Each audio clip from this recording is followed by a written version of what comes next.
Assalamualaikum warahmatullahi wabarakatuh. Halo teman-teman semua, perkenalkan nama saya Tara Amalia dengan NIM 42031211033. Saya merupakan mahasiswa Prodi Pendidikan Fisika Universitas Negeri Medan, Stambuk 2020.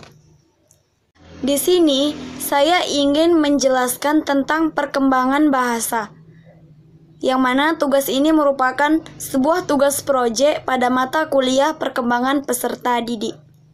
Selamat menikmati. Di video ini saya akan menjelaskan tentang apa itu hakikat perkembangan bahasa, kemudian apa saja tahap-tahap perkembangan bahasa pada anak. Yang ketiga, faktor-faktor apa sih yang mempengaruhi perkembangan bahasa pada anak? Yang terakhir, apa saja hambatan dan kesulitan dalam perkembangan bahasa anak? Dan nanti di akhir video saya akan menampilkan alat peraga yang sudah saya buat untuk menstimulus otak pada anak dalam masa perkembangan bahasanya. Nah, selanjutnya kita masuk ke perkembangan bahasa. Sebelumnya, apa sih perkembangan bahasa itu? Perkembangan bahasa adalah kemampuan khas manusia atau kemampuan yang paling mendasar yang ada pada diri manusia, yang paling kompleks dan yang paling mengagumkan. Kemampuan berbahasa seorang anak tidaklah diperoleh secara tiba-tiba atau sekaligus, tetapi melalui bertahap disesuaikan dengan umur. Kemajuan berbahasa mereka berjalan seiring juga dengan perkembangannya fisik, mental, intelektual, dan sosialnya. Perkembangan bahasa anak ditandai oleh keseimbangan dinamis atau suatu rangkaian kesatuan yang bergerak dari bunyi-bunyi atau ucapan yang sederhana menuju tuturan yang lebih kompleks. Selanjutnya adalah tahap-tahap perkembangan bahasa pada anak. Yang pertama, tahap pralinguistik atau usia sekitar 0 sampai 12 bulan. Sebelum mampu mengucapkan suatu kata, bayi memperoleh bahasa ketika berumur kurang dari 1 tahun. Namun pada tahap ini, bunyi-bunyi yang dihasilkan belumlah memiliki makna. Bunyi-bunyi itu hanya berupa vokal atau konsonan tertentu tetapi tidak ada maknanya. Bahkan pada awalnya, banyak orang yang mengira bayi yang mengeluarkan suara tangisan itu menunjukkan bahwa bayi itu lapar, takut, atau bosan. Sebenarnya nih, tidak hanya itu saja yang terjadi. Para peneliti perkembangan mengatakan bahwa lingkungan memberikan halangan tentang apa yang dirasakan bayi. Bahkan tangisan itu sudah mempunyai nilai komunikatif. Nah, pada usia 0 sampai 12 bulan inilah bayi mengungkapkan ekspresinya melalui dengan bahasa tangisan. Yang kedua, ada tahap satu kata pada usia 12 sampai 18 bulan. Pada masa ini, anak-anak sudah mulai belajar menggunakan satu kata yang memiliki arti dari keseluruhan idenya. Satu-satu mewakili atau bahkan lebih dari frase atau kalimat. Kata pertama yang lazim diucapkan berhubungan dengan objek-objeknya atau perbuatannya, atau apa yang sedang mereka rasakan. Memahami makna kata yang diucapkan pada masa ini sebenarnya sangat tidaklah mudah. Untuk menafsirkan maksud tuturan dari anak tersebut, harus benar-benar diperhatikan aktivitas anak itu sedang ngapain dan unsur-unsur linguistik lainnya, seperti gerakan isyaratnya, kemudian ekspresinya dalam menatap, dan yang terakhir adalah benda yang ditunjuk si anak. Mengapa begitu? Yang pertama, bahasa anak masih berada di keterbatasan, sehingga anak belum mampu nih mengekspresikan ide atau perasaannya secara lengkap lewat bahasanya. Nah, pada saat inilah orang tua atau orang yang ada di sekitar lingkungannya harus juga memperhatikan gerak isyarat atau ekspresi dari anak tersebut.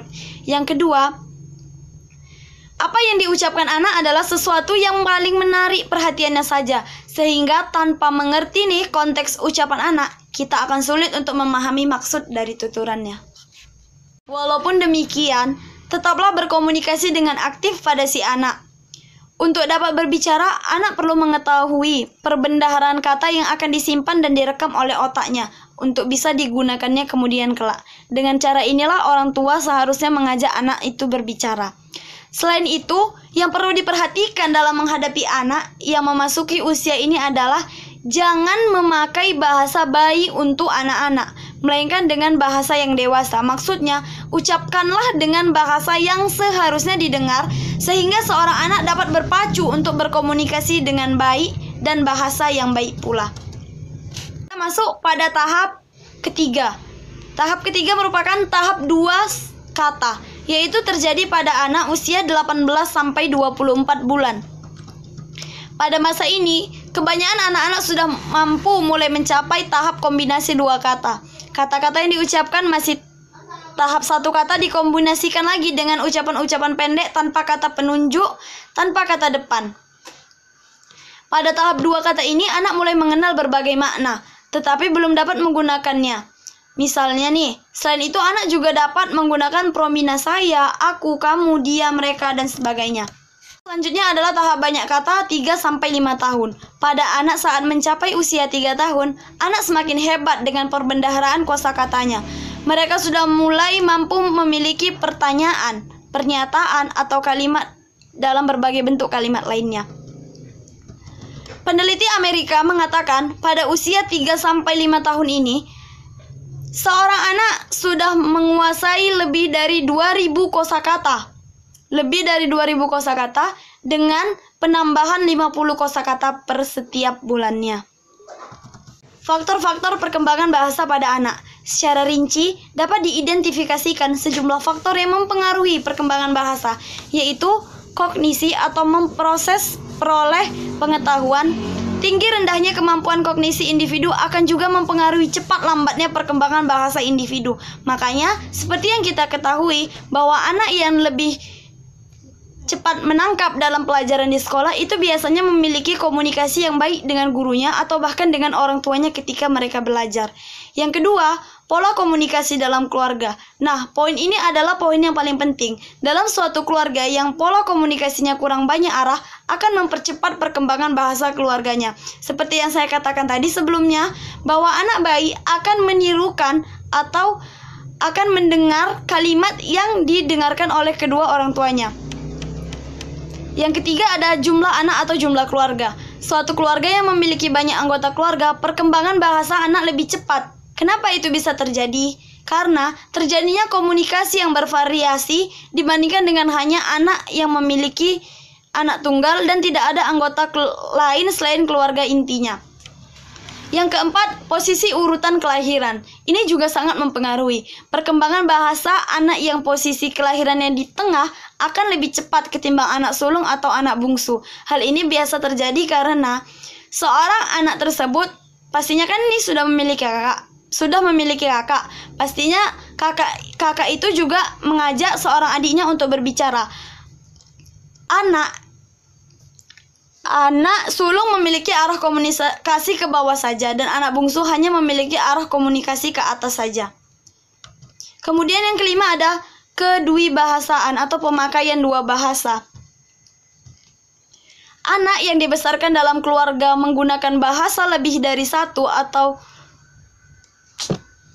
selanjutnya ada kedwibahasaan atau pemakaian 2 bahasa. Seorang anak yang dibesarkan dalam keluarga yang menggunakan bahasa lebih dari 1, biasanya anak itu lebih cepat dalam perkembangan bahasanya. Karena dia tidak hanya menggunakan 1 bahasa saja, bahkan di dalam rumah dia berkomunikasi lebih dari 1 bahasa atau bervariasi. Seorang ahli, Syamsu Yusuf, dalam bukunya Psikologi Perkembangan Anak dan Remaja mengatakan bahwa perkembangan itu dipengaruhi oleh 5 faktor. Yang pertama, faktor kesehatan.